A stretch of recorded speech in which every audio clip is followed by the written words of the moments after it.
मैं परमेश्वर का धन्यवाद देता हूँ इस सुबह के समय के लिए। सर्वशक्तिमान परमेश्वर के चरणों में आने का प्रभु ने जो मौका दिया है। आइए आज सुबह के वचन मनन के लिए नीति वचन 22वां अध्याय उसका 24 और 25वां वचन हम पढ़ें। क्रोधी मनुष्य का मित्र ना होना और झट क्रोध करने वाले के संग ना चलना। कहीं ऐसा ना हो कि तू उसकी चाल सीखे और तेरा प्राण फंदे में फंस जाए। आज सुबह आइए हम सब अपने जीवनों को जांचें।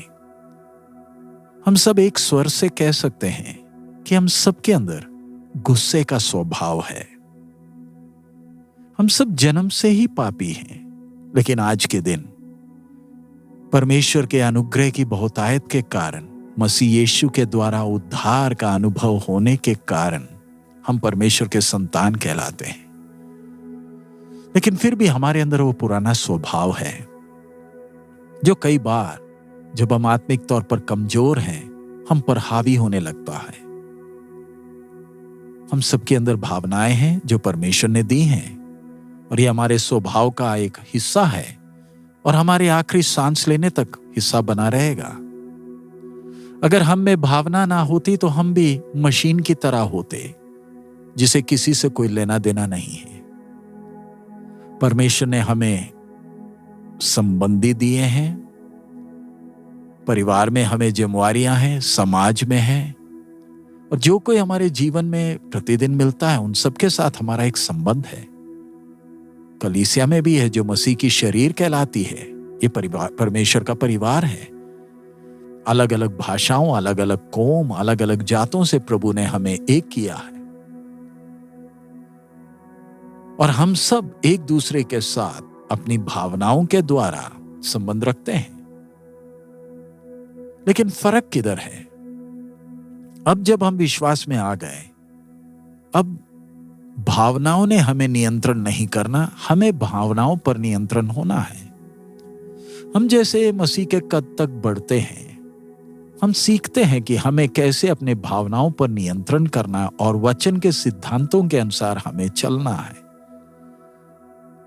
यहां पर परमेश्वर का वचन हमें चेतावनी देता है, क्रोधी मनुष्य का मित्र ना होना और झट क्रोध करने वाले के संग ना चलना। एक क्रोधी मनुष्य कौन है? जो पाप के स्वभाव का गुलाम है। ऐसा व्यक्ति का पूरा जीवन पाप के स्वभाव के नियंत्रण में है और वो बहुत समस्याओं का कारण बनता है। कैन के जीवन को जरा देखें। मनुष्य के इतिहास का सबसे बड़ा पहला कातिल है। जब उसके बलिदान को स्वर्ग ने स्वीकार नहीं किया, क्रोध के दुष्ट स्वभाव ने उसको अपने वश में लिया।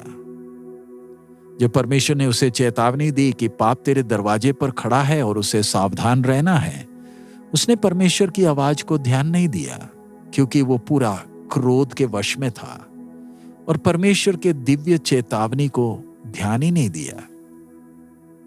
और हम देखते हैं कि कैसे उसने अपने निर्दोष भाई का कत्ल किया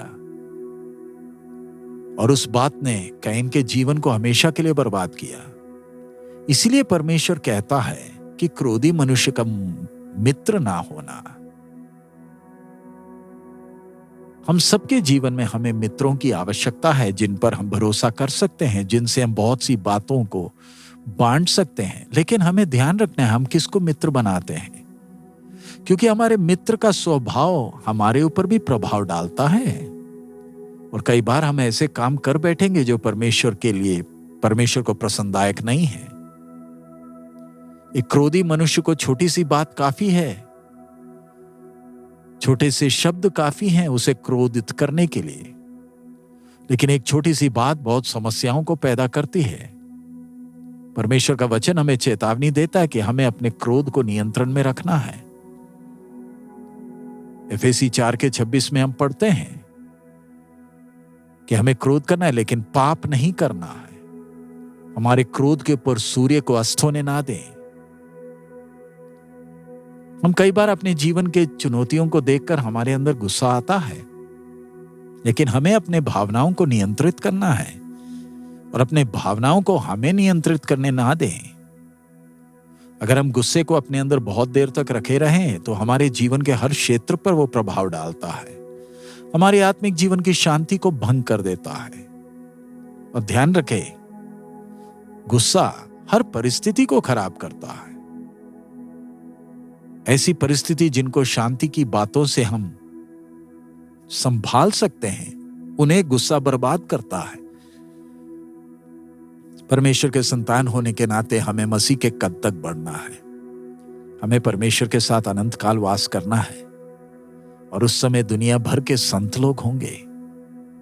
नए आकाश नए पृथ्वी में हमें नहीं मालूम हमारे लिए क्या क्या आशीषें इंतजार कर रही है, लेकिन वो धन्य जगह जिधर परमेश्वर की शांति का राज्य है, हमें अपने भावनाओं पर नियंत्रण चाहिए। इस संसार में, इस जीवन में हमें हर परिस्थिति के ऊपर राज्य करना है और आत्मा का फल प्रकट करना है। सो आइए हम इन दिनों में ध्यान रखें कि हम हर परिस्थिति को कैसे सामना करते हैं। हमारे भावनाएं आगे ना चलें, कहीं ऐसा ना हो हम भावुक होकर अपने जीवन के लिए फंदा बन जाएं।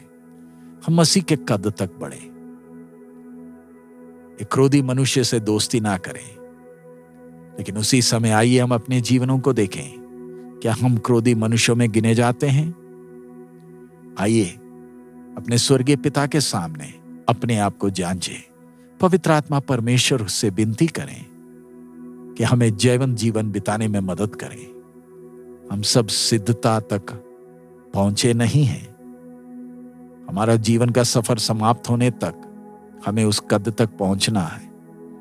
हमारी भावनाएं कहीं हमारे लिए फंदा ना बने जिसमें दुश्मन हमें फंसा दे। प्रभु हम सबको नम्र रहने में मदद करें, दीन रहने में मदद करें, हर किसी से शांति बनाए रखने में मदद करें। हमारा स्वभाव वो दिव्य स्वभाव को प्रकट करे जिससे स्वर्गीय पिता की महिमा हो सके। प्रभु इन वचनों के द्वारा हमें आशीषित करें। आइए हम प्रार्थना करें।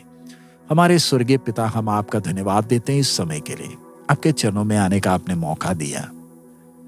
बाप, आप हमें एक एक से बात कर रहे हैं। हम सबके अंदर कमियां हैं। कई बार हम भावुक हो जाते हैं। परिस्थिति जब हमारे नियंत्रण से बाहर जाती है, कई बार गुस्सा भी आता है, क्रोध हमारे अंदर उठता है। प्रभु विनती करते आपकी आत्मा हमें बनाए, आपका स्वभाव हमारे द्वारा दिखे। भावुक होकर नहीं वरन आत्मिक होकर इन दिनों में बढ़ने के लिए हम सबको मदद करें। प्रभु आपकी आशीष मांगते हैं। ज्ञान दे बाप, आपकी महिमा हमारे जीवनों के द्वारा हो। सब महिमा आप ही को देते प्रभु, यीशु मसीह के मधुर नाम से मांगते हैं, आमीन। प्रभु हम सबको बहुत आयत में आशीष दे। हमारा प्रभु अति शीघ्र आ रहा है। मारनाथा।